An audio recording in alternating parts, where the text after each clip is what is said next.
Now to introduce our speaker tonight, Boris Handal. He's a professor of education at the University of Notre Dame in Australia. His publications comprise over 100 conference and journal papers, books, and book chapters published in Australia, the United States, Europe, Latin America, Africa, and Southeast Asia. Dr. Handal has also published several books in the field of 19th century Persian history and culture.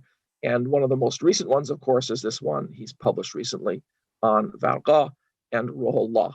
It's a marvelous book, and he has a fascinating presentation for us tonight, filled with details and lots of great audiovisual experience as well. So I will now turn the program over to Boris. Boris, welcome. Thank you for joining us tonight on our webinar, and we look forward to hearing your presentation. Good morning, everyone. Good morning from Australia to the world. My name is Boris Handal, and I will be presenting about the life of Varga and Rúḥu'lláh. First of all, let's set up the scene with these short songs sung by Grant Henning Miller about Rúḥu'lláh.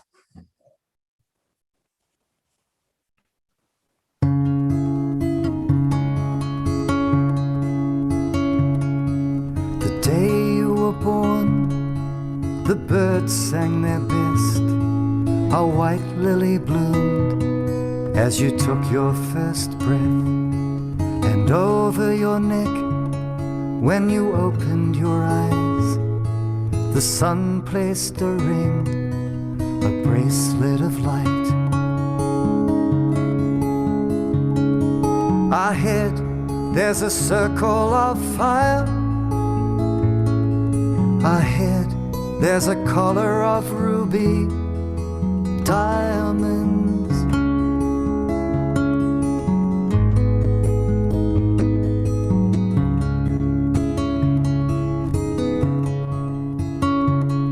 You were raised in the orbit of sanctified bounds, learning a prayer as you made your first sound. When the reins of deceit were pulled in Tabriz, your father escaped and took you with him. Ahead, there's a circle of twine.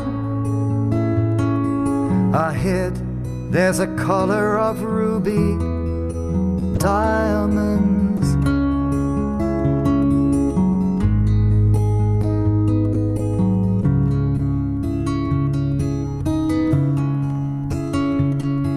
The Holy Land beckoned, you had to draw near, rounded the corner and entered the sphere of Abdu'l-Bahá, who patted your back, saying you'll ride the neck of the emperor. Ahead, there's a circle of fire. Ahead, there's a collar of ruby diamonds, a necklace so fine.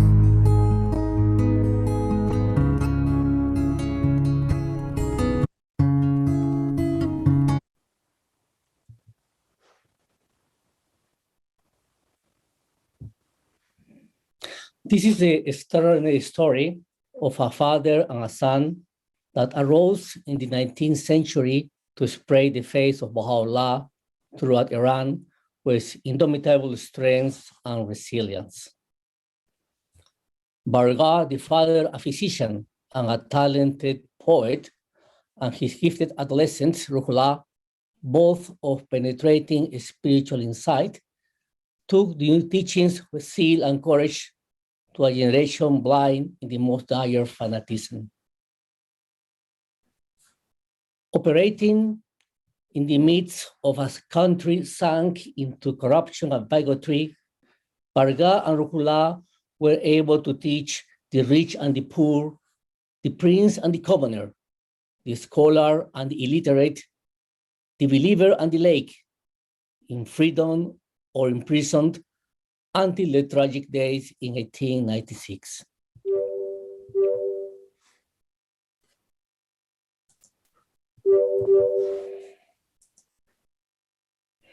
In this presentation, I am going to talk about five main themes. The first is about Mullah Mehdi, the perfume maker, also a tree.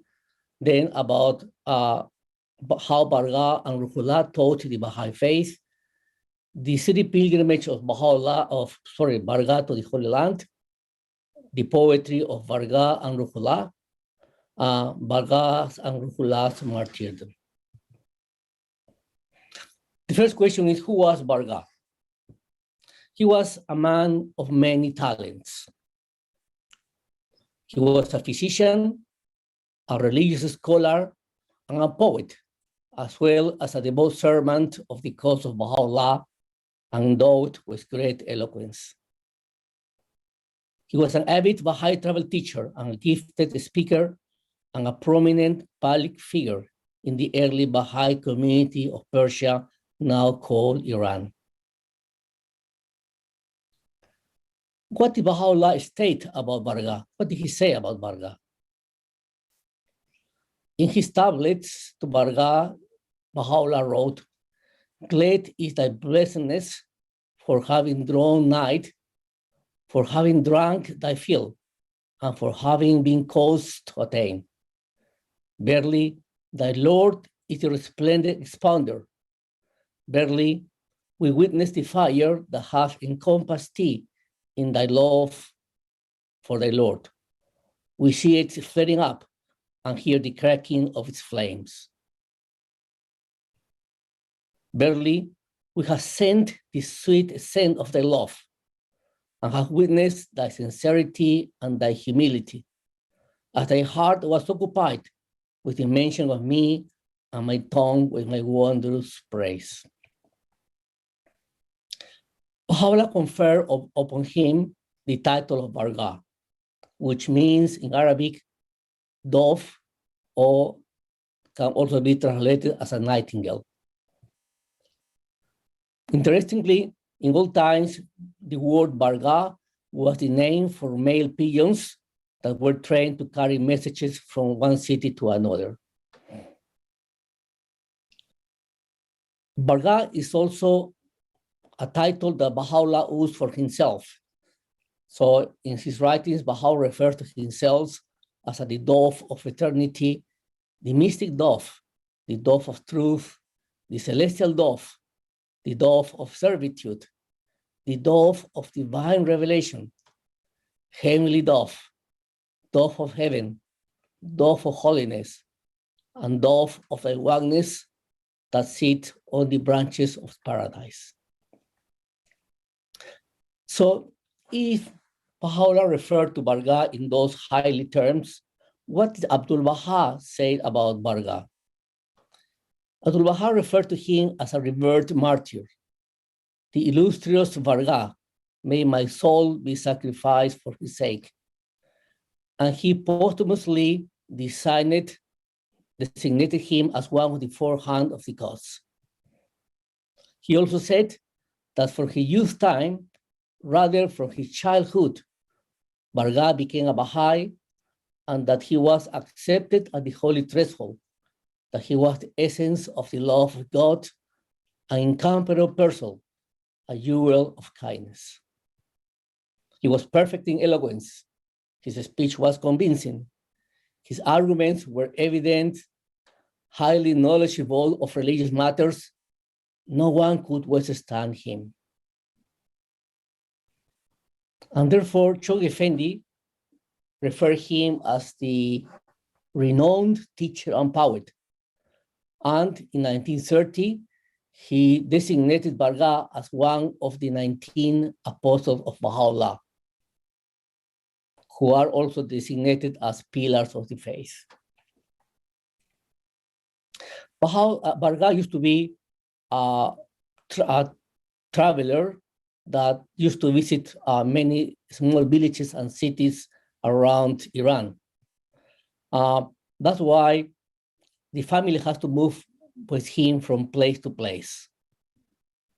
And these are some of the travels that Varga undertook, the main travels during his life. His travels amounted to about 25,000 kilometers in about less than 25 years, considering that at that time there were no cars or there were no airplanes. So it's a considerable amount of traveling. So in the next presentation, I'm going to show the main travels of Varga.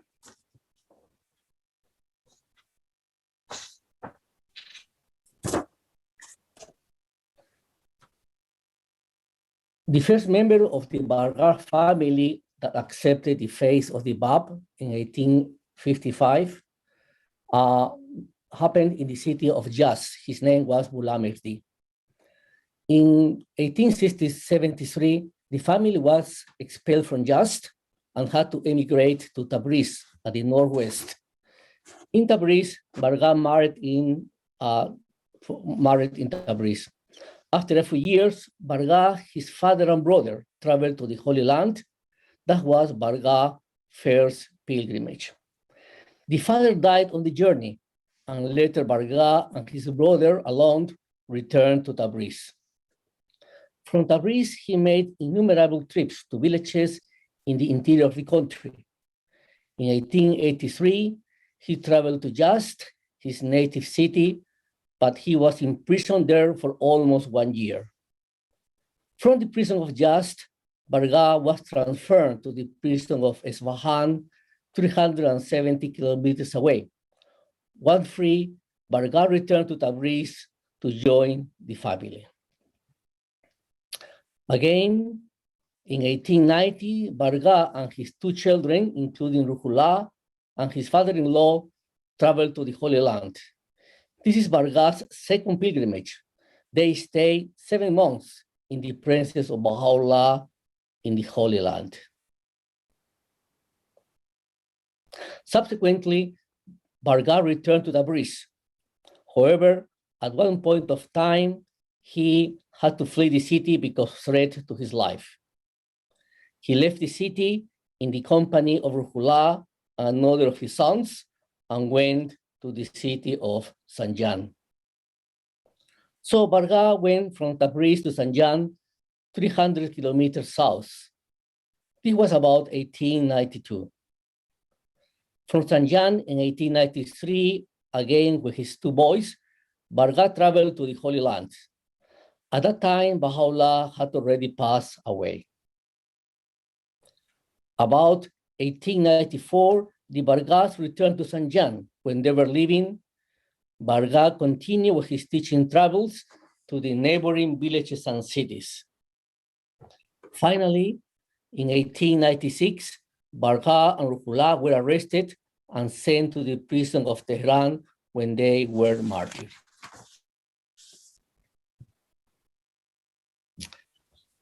Now, let's talk about Rúḥu'lláh. What did Baha'u'lláh state about Rúḥu'lláh, who was Varga's son? Rúḥu'lláh is a name that means the Spirit of God. It's a title for Jesus Christ in the Quran. So Baha'u'lláh said, "Blessed art thou, for thou hast witnessed the grandeur and greatness of God while still a child. Verily, thou hast come by the command of God. Thou hast appeared to speak of him, and thou hast been created to serve him who is the dear, the beloved." This is a tablet revealed when Rúḥu'lláh was born.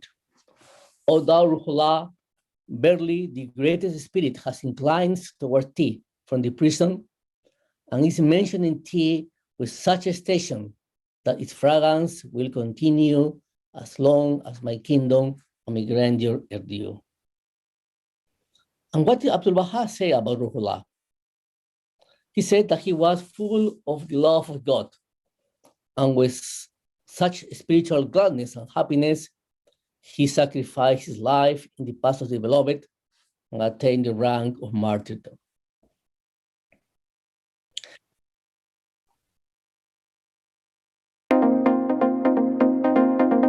This is the city of Yas, where the Mullah Mehdi, the patriarch of the Varga family, accepted the faith the first time. It's a city which was stayed in the geographical heart of Iran, and it was a city renowned for the fanaticism of its population and Muslim clergy.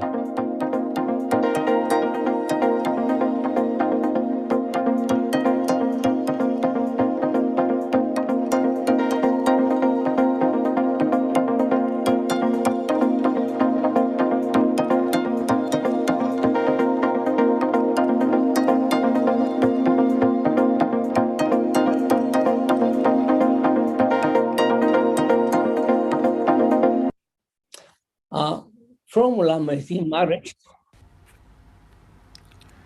From Mullah Mehdi's marriage, 4 children came to the world, 1 girl and 3 boys. Varqa was born in approximately 1855. One day in 1873, Mullah Mehdi organized a large Baha'i gathering at his home. Prior to this, most of the meetings were held discreetly in order to avoid harassment. The boldness and public presence of the community attracted the fury of one of the top religious leaders of Yazd. Mullah Mehdi was expelled from the city and decided to attain the presence of Baha'u'lláh in the Holy Land with Varga and another of his sons.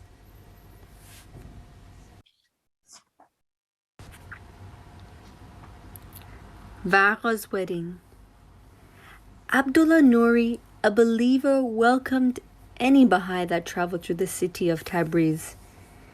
It is not surprising then that one day he invited Varqa, his brother and father, to his house for dinner. Varqa was seen as a distinguished guest due to his renown in poetry and medicine. Abdullah Nuri and Fatima had only one daughter, Nuria, and desperately wanted more descendants. As Varqa was a doctor, Abdullah Nuri encouraged his wife to approach Varqa for a cure, which led to the extension of a dinner invitation to Mullah Mehdi's family. In the city of Tabriz, that we are talking, where this story is located, we found that eventually Nuriji became pregnant, and Abdullah Nuri, the father, told his wife that he had promised God that whoever gives them the blessing of another child, he would his daughter to marry him. The lady was fanatical, and she objected because Varqa was a Baha'i and was from inferior social class compared to her, but eventually she accepted. And finally, Nuriji and Varqa got married. In the future, this Varqa's mother-in-law would be very hostile to the Baha'i faith and to Varqa's teaching activities. From Varqa and Nuriji's marriage, 4 children were born after the first pilgrimage: Azizullah, Rúḥu'lláh, Waliullah, and Badiullah, who died in childhood. On the right-hand side, you can see Rúḥu'llah's 2 brothers. Their names were Azizullah and Waliullah once they grew up, of course. Then Varqa undertook a second pilgrimage, the first pilgrimage in 1878 of the first pilgrimage. And you can see that there were 3 routes to travel from Iran to the Holy Land. There's a blue route, a green route, and the red blue. These 3 routes were different, of course. Some were more expensive than others, but you have to be careful that the conditions of traveling at that time, they were very difficult. There were a lot of robbers on the way. People had to travel in groups, in caravans. And these caravans only go for 20-25 kilometers, travel during daylight, and then rest in the caravanserais, which were like the hostels at that time. So the next video shows you how the people travel at that time.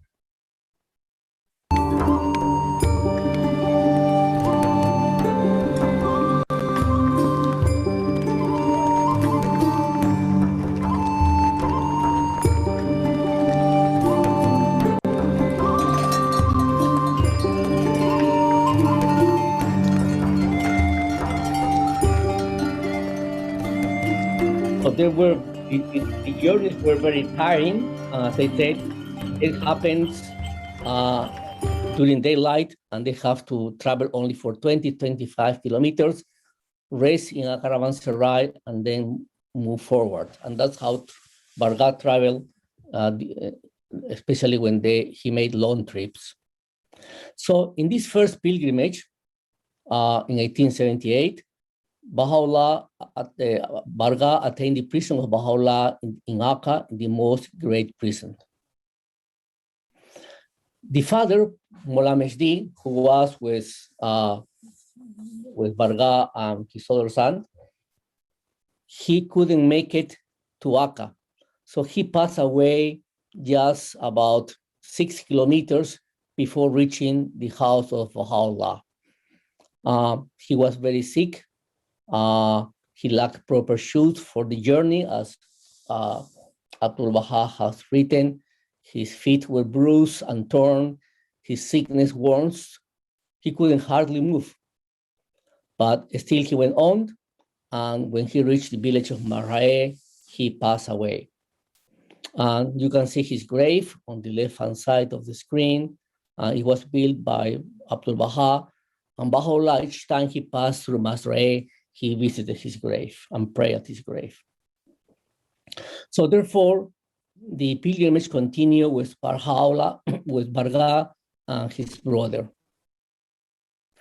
In this pilgrimage, there are two short stories that I would like to mention. There are many more stories, but of course, time is short for this presentation.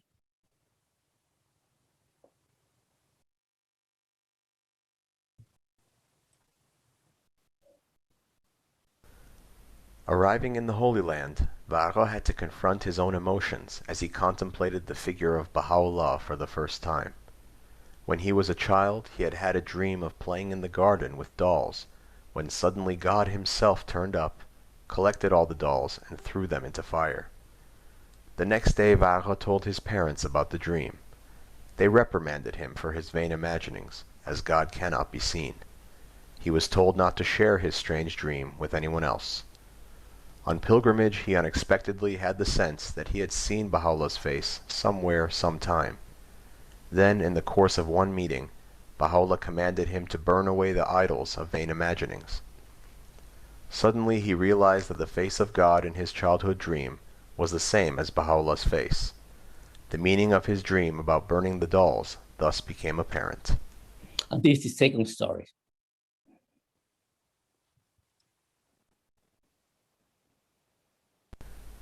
Listening quietly to what Baha'u'lláh was elaborating on in a meeting, Varqa entertained the thought of asking, without words, for a special sign. He thought, I know that Baha'u'lláh is the supreme manifestation of God, but I wish he would give me a sign to this effect. Suddenly a specific verse of the Quran came to his mind, with which to test the manifestation of God. No sooner had Varqa thought this than Baha'u'lláh mentioned the aforementioned verse in his speech. But Varqa thought, could this have been a mere coincidence?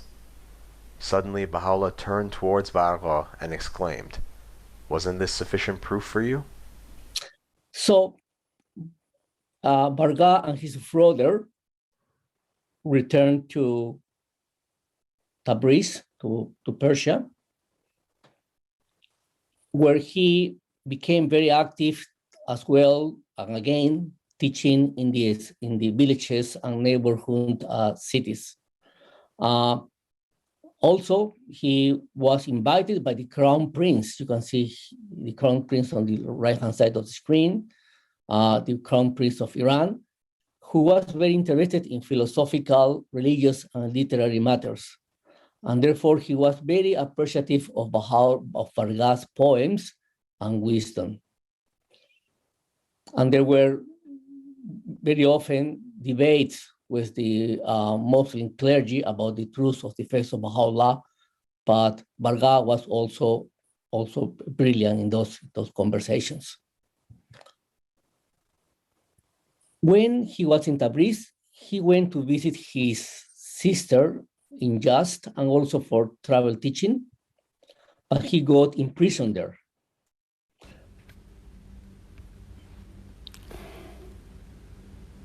Varqa stayed in Tabriz and later went to Yazd, his homeland, to both visit his sister and also engage in travel teaching.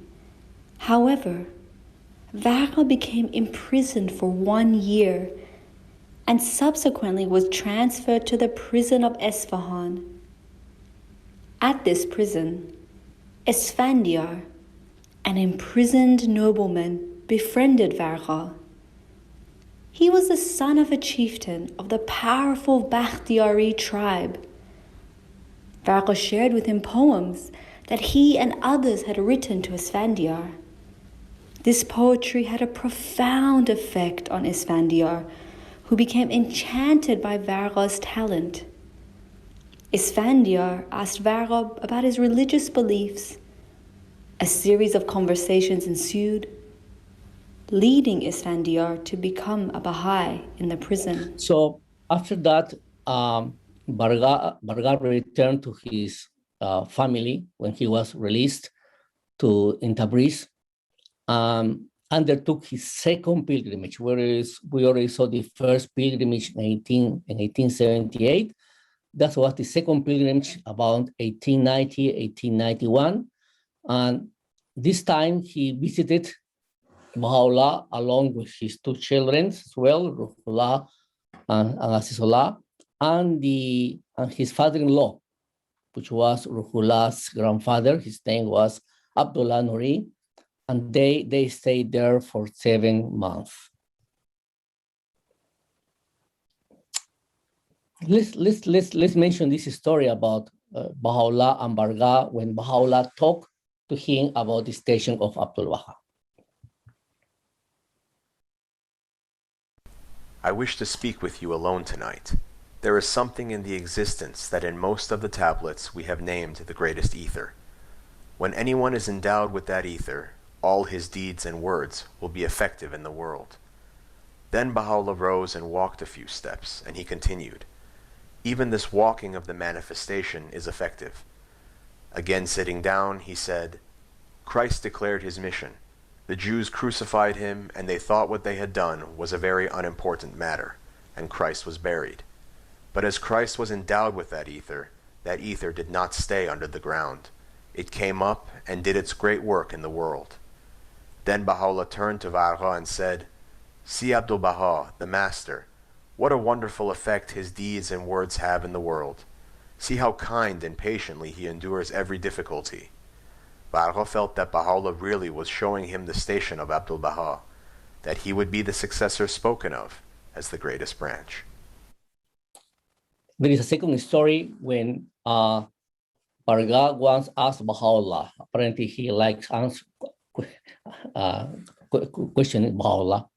And he asked Baha'u'lláh, if the Baha'i faith was going to be universally recognized, how would this process take place? If the Baha'i faith was going to be universally recognized, how would this process take place? That the nations will fully arm themselves, and like bloodthirsty beasts attack each other, resulting in tremendous bloodshed. Then the wise from all nations would investigate the cause of this, and conclude that prejudice is the cause, the worst being religious prejudice. Then they would try to eliminate religion as the culprit, but soon they would realize that man cannot exist without religion.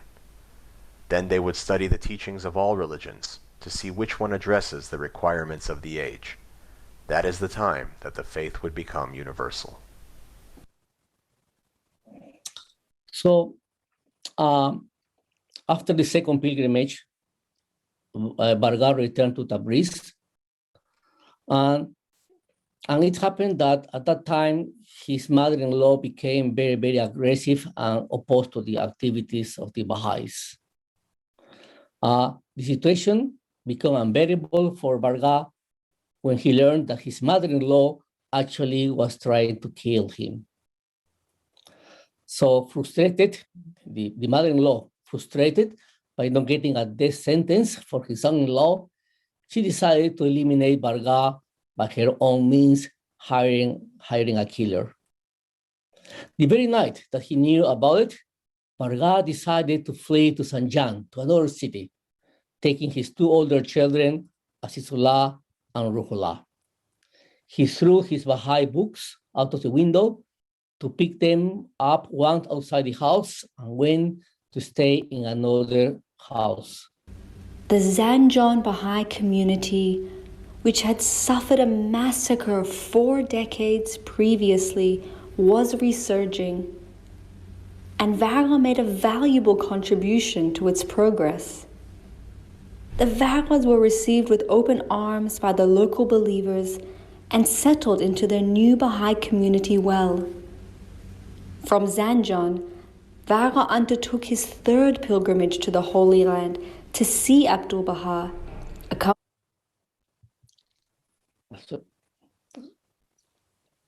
So again, Varga went with Azizullah and Rúḥu'lláh, his two oldest boys, to see Baha'u'lláh. But at that time, Baha'u'lláh had passed away, so they actually met Abdu'l-Bahá. That was in 1893. And there is a beautiful story. In one of the pilgrimages, Bahia Khanum asked Rúḥu'lláh, "What do you say in speaking to people?" Rúḥu'lláh answered, "I tell them God has appeared again on this earth." Bahia Khanum smiled and said, "When you are speaking, you must not say this openly." Rúḥu'lláh replied, "I do not say it to everybody. I know to whom I must say it." Bahia Khanum continued, "How do you know the people to whom to speak?"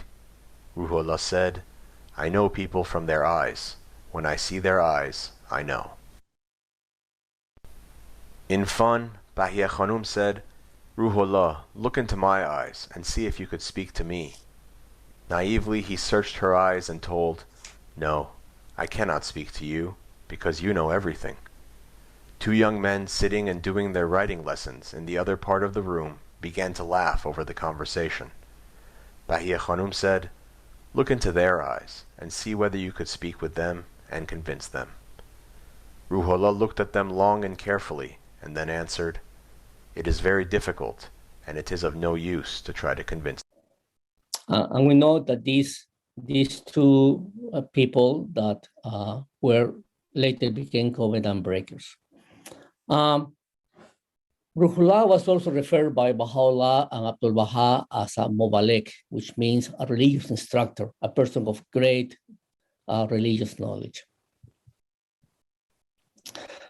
So this last pilgrimage came to an end, and in the farewell, Abdu'l-Bahá said to Rúḥu'lláh, "Should God will it, he can make Rúḥu'lláh ride on the neck of an emperor to proclaim the cause of God."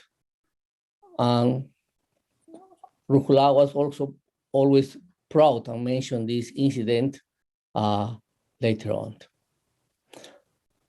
Therefore, they returned to Zanjan. That was about February 1896. But due to one incident, they were arrested by the governor of Zanjan. You can see his picture on the left-hand side. His name was Ahmad Khan. So he imprisoned Varga and Rúḥu'lláh for another believer for 15 days. During the 50 days, he organized evenings meetings where these Varga and Rúḥu'lláh had to debate with the Muslim clergy about the truth of the faith of Baha'u'lláh. And this debate has been recorded, and they were very interested, especially because they show the wisdom of Varga, but also the knowledge of Rúḥu'lláh, because sometimes Varga, when a question was asked, Varga asked Rúḥu'lláh to answer that questions. And for that reason, the governor once said about Rúḥu'lláh, "This child's strange power of argument is a miracle in itself." So that was the brilliance of Rúḥu'lláh. The governor decided he had his watch off, and he sent Varga and Rúḥu'lláh and another believer to Tehran, so that the prime minister would deal with them instead of he, the governor, declaring their death. So therefore, they went from Sajjan to Tehran on horseback. It was a long journey, 304 kilometers in the cold weather. It must have been a trip that probably took about 2 weeks, 10 days, 2 weeks. Very difficult. During the trip, they have to go through small villages, and as we saw before, stop every 25 kilometers to sleep, to eat, and then continue the trip at the next day. When they arrived to Tehran, they were paraded through the main street of Tehran. They have a very short trial, and the verdict was that they had to be imprisoned because they were Baha'is. That was the official verdict of the court. They have to imprison, and the only crime is that they were Baha'is. They were sent to the Ambar prison. This is a prison that has disappeared now. Was next to the royal palace.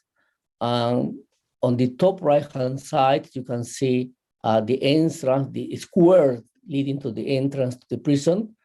And at the bottom of the screen, you can see a person being punished, a prisoner being punished with the bastinado. The bastinado was a stick that was used to hit the feet of the prisoners that they bleed. It was a horrible punishment, the bastinado. So the Ambar prison was a very primitive prison without cells. At that time, they didn't have the concept of cells. They were just all dumped into a dark hole. No windows, no sources of lights, no ventilations. The floor on which the prisoners sat was muddy and damp and riddled with vermin. The prisoners were chained to each other in a group of 6 or 7, or individually, chained, standing at the wall for further punishment. On this screen, you can see on the right-hand side, the Haji Baudelaire, who was the prison warden.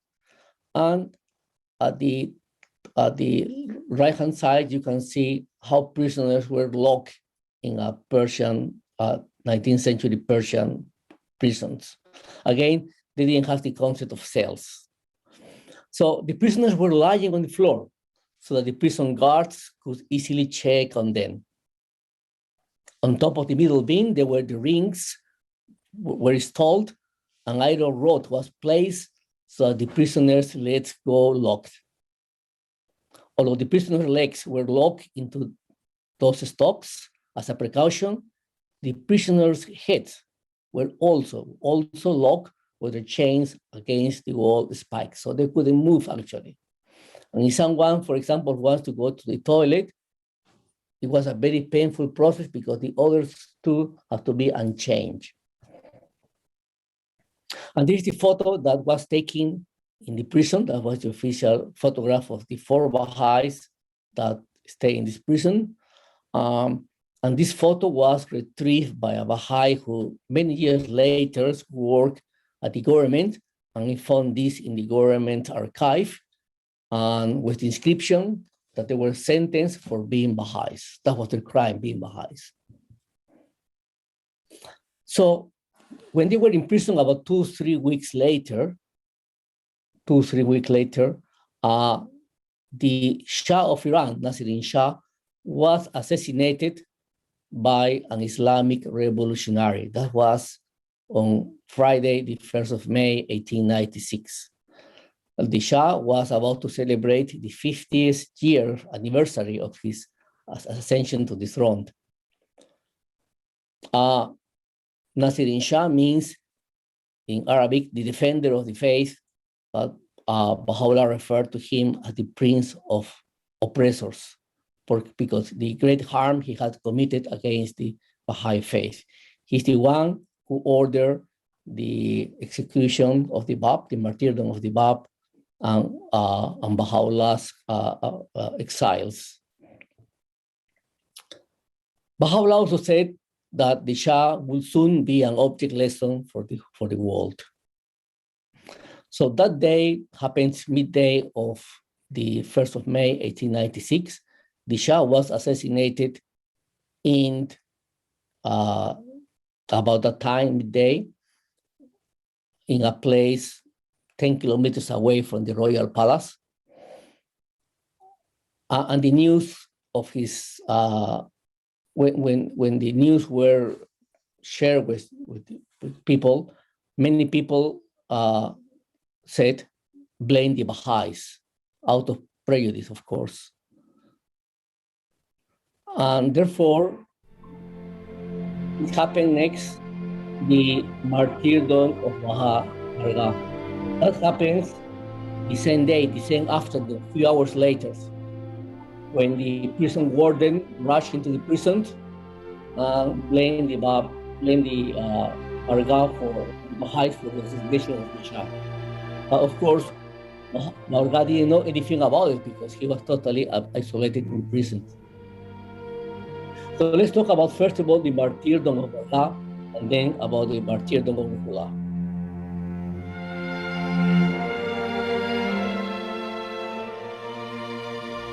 A few hours later, after the assassination of the Shah, of course, Haji Baudelaire, the prison warden, walked into the prison and said to Varga, "It's you who have murdered the Shah." And Varga said, "Bahá'ís would never kill His Imperial Majesty, the Shah." Such a response angered the Haji Baudelaire. "Do you want me to kill you first or your son?" Varga realized at that moment that both he and his son were definitely going to be killed. "It doesn't make a difference to me," was Varga's response. Enraged by this dismissive response, the Haji Baudelaire unshakes his sword from its scabbard and inserted into Varga's stomach. He was telling Varga, "How are you feeling?" And Varga's last words were, "Feeling better than you. Praise be God." And he started dismembering Varga's body in front of the child. All this was happening in front of Varga. There was blood coming up from the body, and they would start cutting Varga's body in pieces. He was 42 years old when martyred. And then immediately took place the Martyrdom of Rúḥu'lláh.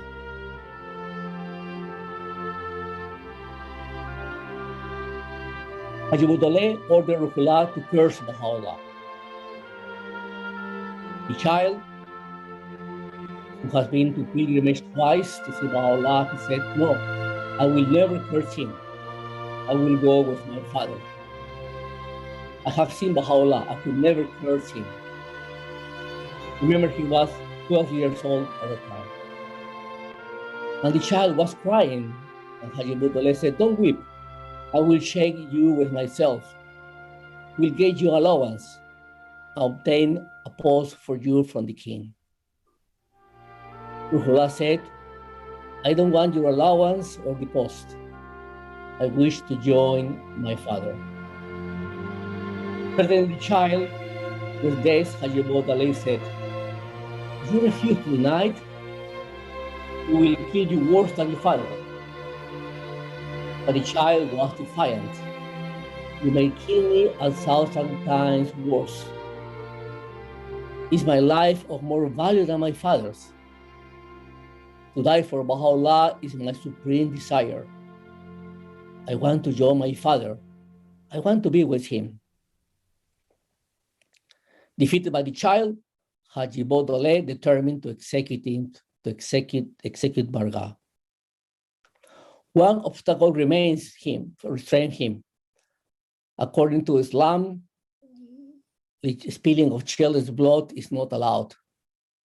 So therefore, he found a legal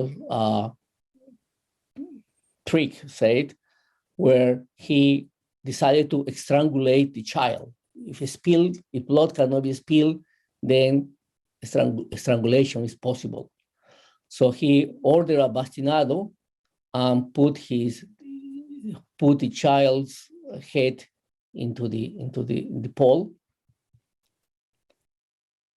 So Rúḥu'llah's head was put through the bastinado loops, and his neck was fastened, and Rúḥu'llah's last words were, Ya Bahá'u'lláh. Then something happened. When the executioners were lifting the stick of the child began grasping for air until eventually he stopped breathing and passed out. But suddenly, Rúḥu'llah's inert body lying on the floor suddenly stood up, walked about a meter, and collapsed again. So Haji Baudoulet was horrified by this scene. In a state of torment, he lost his mind and fled like a deranged, crazy man. Abdu'l-Bahá said that no one has not yet shown the joy, the passion, and the ecstasy shown by Rúḥu'lláh in the arena of martyrdom. No one has yet shown the joy, the passion, and the ecstasy shown by Rúḥu'lláh in the arena of martyrdom.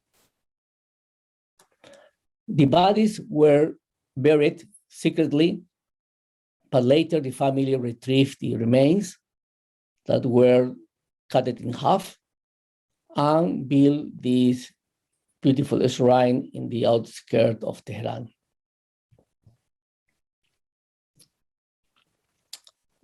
Okay, now we are going to talk about the poetry of the dove, the poetry of Varga, and also the poetry of Rúḥu'lláh. First of all, let's talk about the poetry of Varga. He composed about 6,000 verses of poetry in diverse Persian styles, which are very complex, very technical. Regarding his literary abilities, Abdu'l-Bahá said that in verse and prose, he was unique in Iran in that era. Baha'u'lláh was called the silver-tongued nightingale by the hand of the Qos Hassan Baljusi. Now let's listen to some of the poems of Varga. The beloved dwells in the privacy of my heart. I shall not fear the tyranny of my foes. My heart, my soul, my life, all have I given for one glimpse of true friend, and it was enough. I neither desire heaven nor fear hell, for reunion with thee is my heaven, and remoteness from thee my hell. These gifts outshine the sun and moon. With such blessings, what need have I for silver and gold? چون که در خلوت دل یار مقیم است مرا، از ستمکاری اغیار چه بیم است مرا. سر و جان و دل و دین دادم و دیدم رخ دوست، وه چه سود است که این سود عظیم است مرا. نه امیدم به نعیم است و نه بیمم ز جحیم، وصل تو جنت و هجر تو جحیم است مرا. با چنین طبع که از شمس و قمر مستغنی است، چه طمع با کرمش از زر و سیم است مرا. مودع طلعت محبوبم و از سحر کلام، معجزی چون ید بیضای کلیم است مرا. O thou, whence God's beauty shineth, would my being, my soul thy ransom be, I know thee. Shouldst thou behind 100,000 veils cover seek, by God, O thou, the visage of God, I know thee. Shouldst thou a king choose, or a servant appear to be, apart, At the crests of each station apart, I know thee. O thou, the root, thou the limb of revelation, in any garb, any garment, with any mantle, I know thee. Rúḥu'lláh was also a talented junior youth who had inherited his father's literary and spiritual keenness, as shown by his verses and prose. He was a great calligrapher. You can see his writings on the left-hand side. On the next slide, we are going to listen some of the poems of Rúḥu'lláh to Baha'u'lláh and Abdu'l-Bahá. Help, O King of the kingdom of the souls. My heart is aflame in its remoteness from you. Rescue this bird from the snare of despondency. When shall I offer this life, O my Lord, in thy pathway, in my love for thy face? Happy the day when in the field of love I shall tender my life on the way of the sovereign of love. Blessed the hour when on the gallows the King of glory I shall exalt.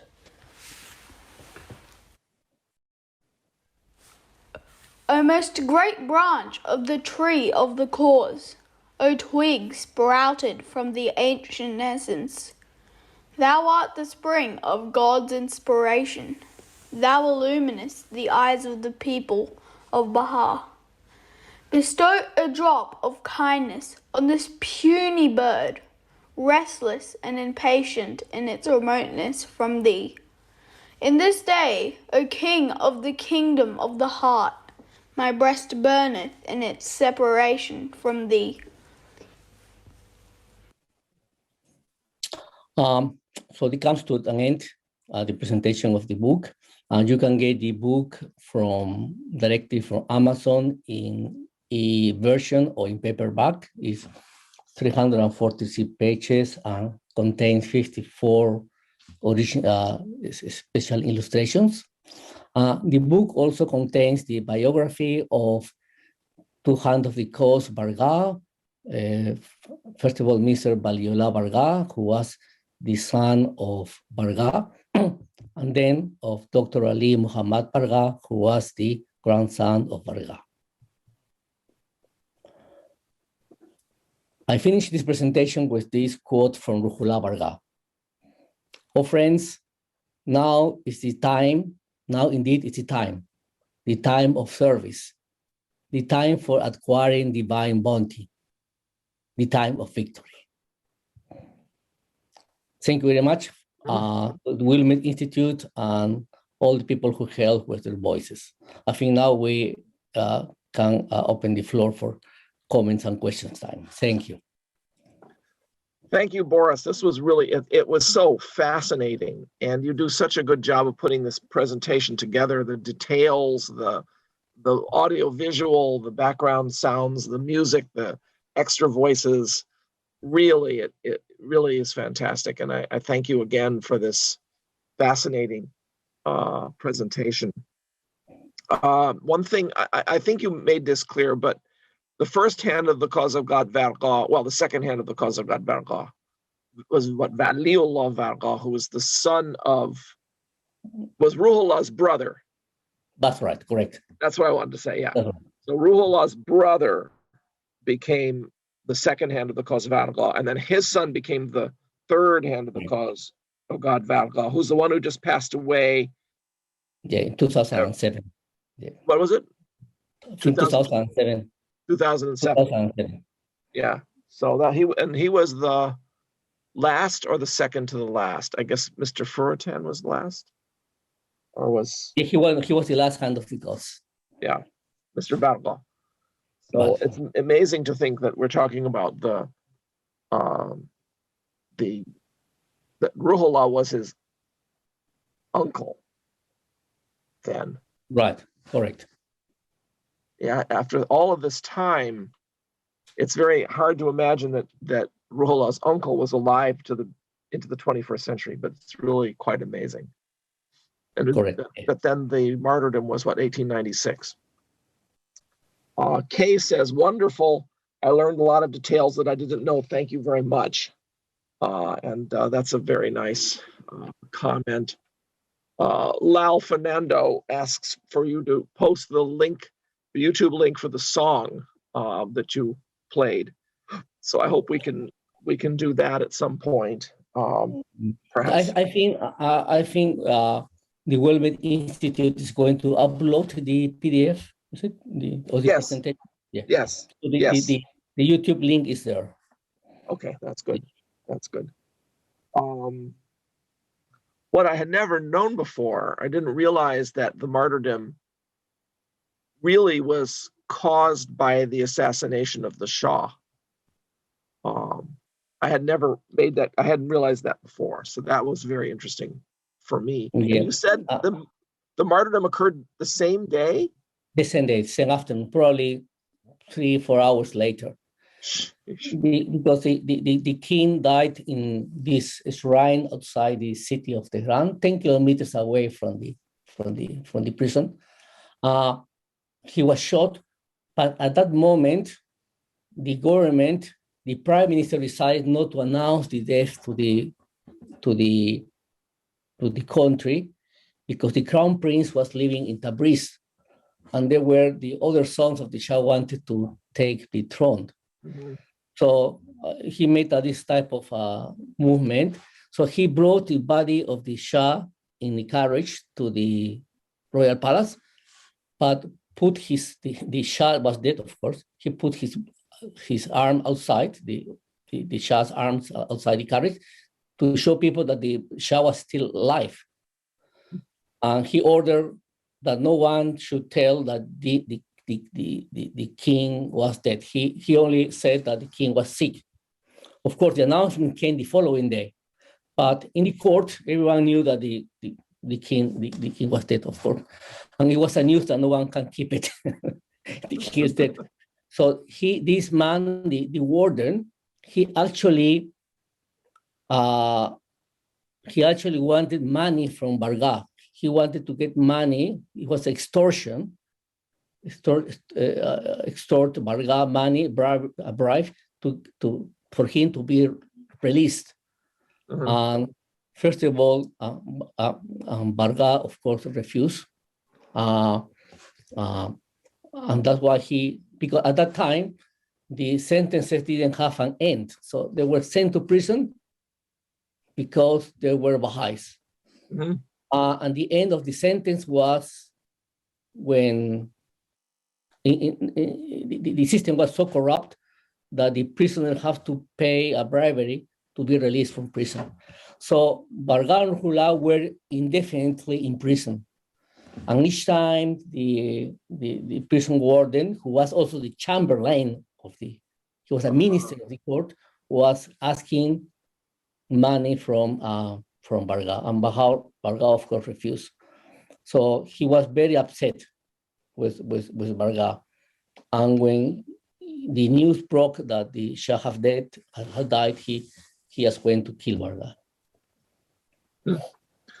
Two people have raised their hands, but please don't raise your hand. If you want to make a comment, go to the question and answer or to the chat. I think normally raise of hand would be a chance for us to turn on your microphone and camera, but we don't do that in these webinars, just so that you know. One person asked whether they could receive the presentation recording in an email, but the thing will be way too big. You can't really receive it as in an email, but we will have it up on our YouTube channel, so you'll be able to watch it that way. And the recorded link, of course, will be available in a few hours once we've put it up. It's not going to be available right away. One person asked which Varqa brought the tablet of Ahmad to Chicago, but I don't know when the tablet of Ahmad was brought to Chicago. Was Baliola Varga. So it was not the current head of the cause, but his father. The most recent, but it was the father, yes. Rúḥu'llah's brother. Baliola Varga, yes. Yeah. It's all in the book. It's all in the book. It's in the book. Okay. Good. And one person said, wasn't the reason for not announcing the death of the Shah because of the elaborate celebrations that were prepared, and he was paraded through the streets propped up he says in a limousine, but it wouldn't have been a limousine, it would have been a carriage, I suppose. Carriage, yes. Yeah. No, there are many theories, but the main theory is that the eldest son of the Shah,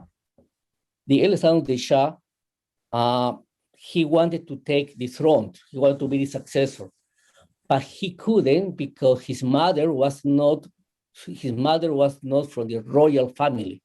His father was the Shah, but his mother. So legally, he couldn't take the throne. But he was doing whatever he do to take the throne. Because on the other side, in the Gaillard dynasty, there were not strict succession rules.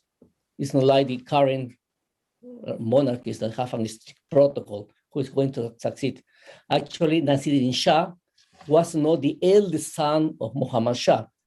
He was one of the oldest, but because of political intrigues, he became the Shah. Prince. Yeah. That's right. So therefore, the crown prince was living in Tabriz, about 600 miles away. And he was distanced from the father. He was not in a good relationship with the father. Oh. So they have to wait till the prince comes to Tehran. But not only that, because there was a long trip, Yeah. they were not airplanes, No. but the prime minister have to talk to the British and to the Russian diplomats, ambassadors, Mhm. to get the support, because the country was on a vacuum at that moment, and wait till eventually the crown prince comes from Tabriz. So the next day he made an announcement, and it was clear they found the killer, the person who assassinated the Shah. It was clear that the Baha'i was not involved, because at that time they accused Baha'is for everything. Anything that happens, the Baha'is.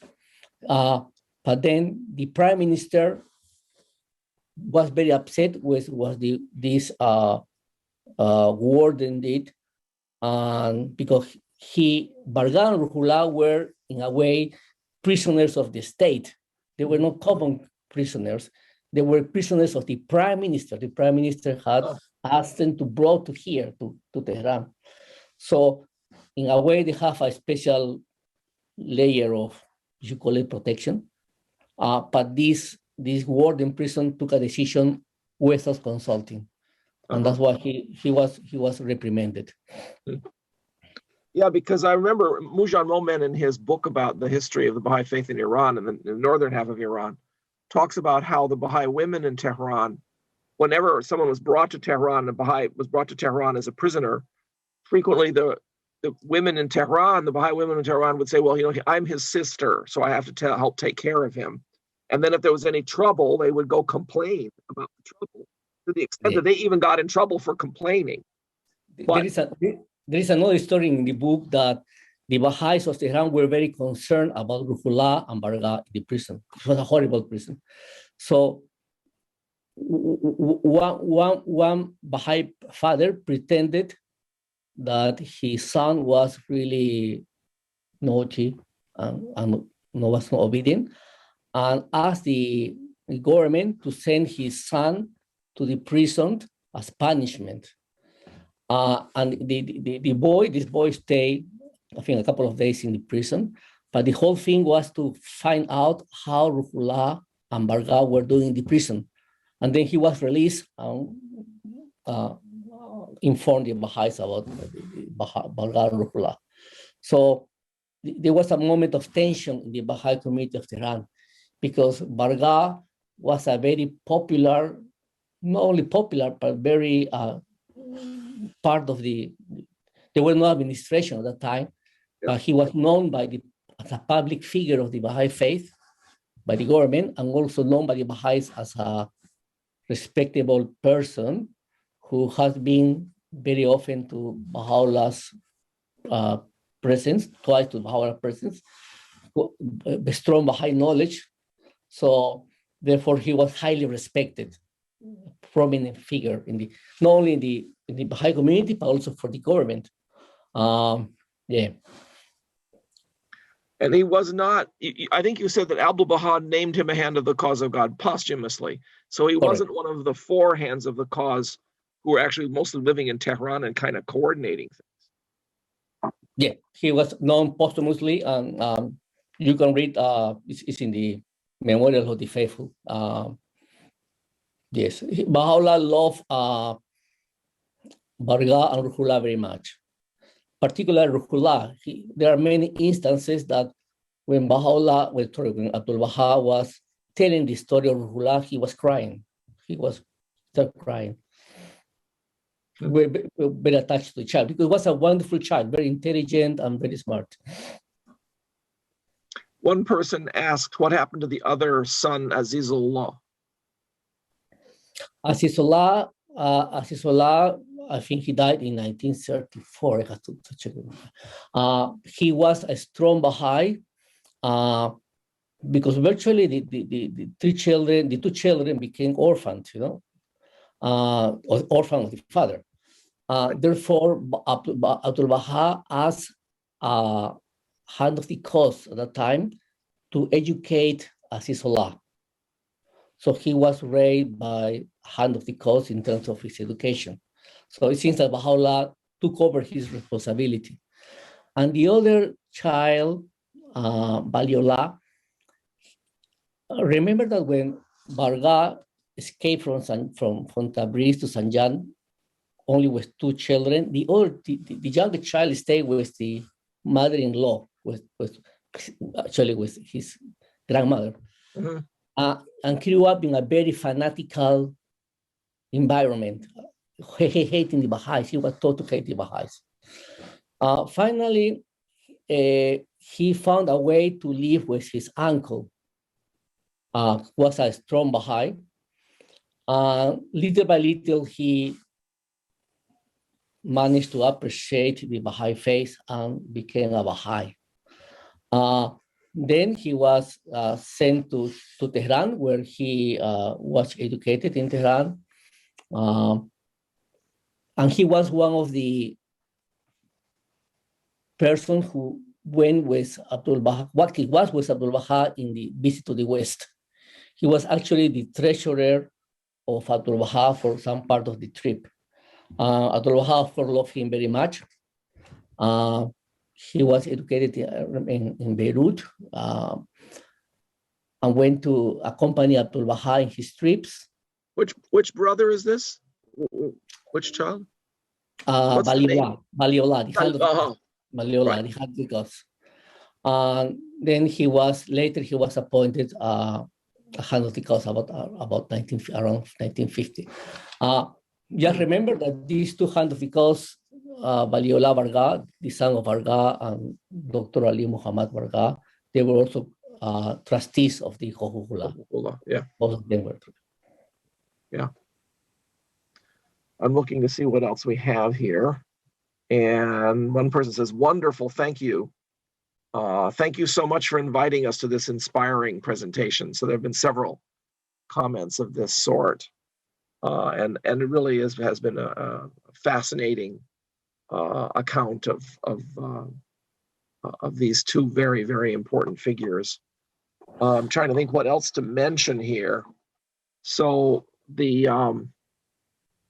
so we have Azizullah, Waliullah, and then was the other one? Badiullah, who died in childhood.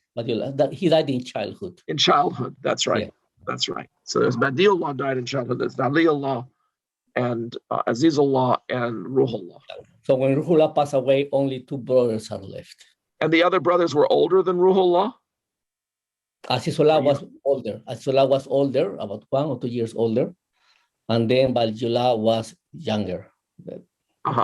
Was the youngest. So Rúḥu'lláh was in the middle. Okay, that's interesting. Waliullah, the one who died, was the youngest. Rúḥu'lláh was the youngest. How old was Rúḥu'lláh? Rúḥu'lláh was the second. Waliullah, the one who died in childhood, was the youngest. Was the youngest. How old was Rúḥu'lláh when they martyred him? About 12 years old. About 12 years old. Interesting. Kay says, looking forward to checking what more there would be in the ebook.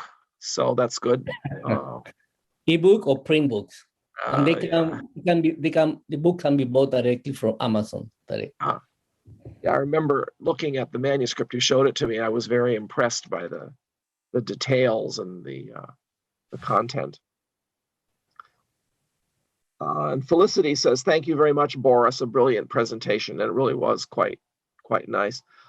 Here's another question. Darlene asks, has the site where their sacred remains were buried been destroyed?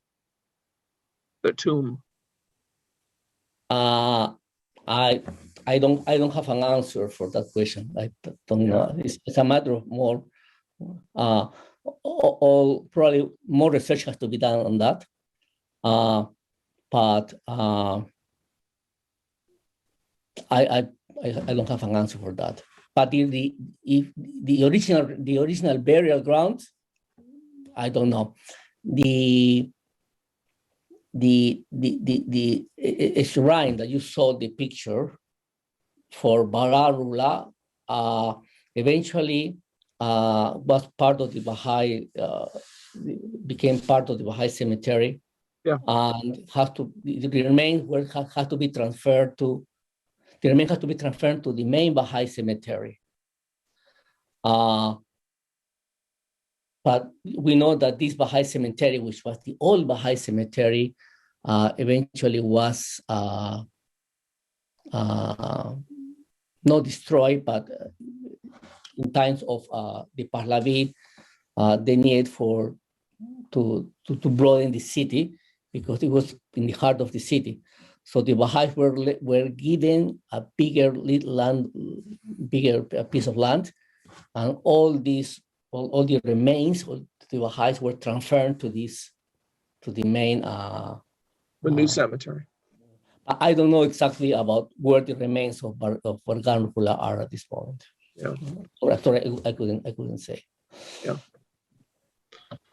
Well, I don't see it. Yes, Ramin says the main Baha'i cemetery has been demolished. So I suspect that that's part of the answer to that. I couldn't say. But I suppose that they are keeping up a special place somewhere. Yeah.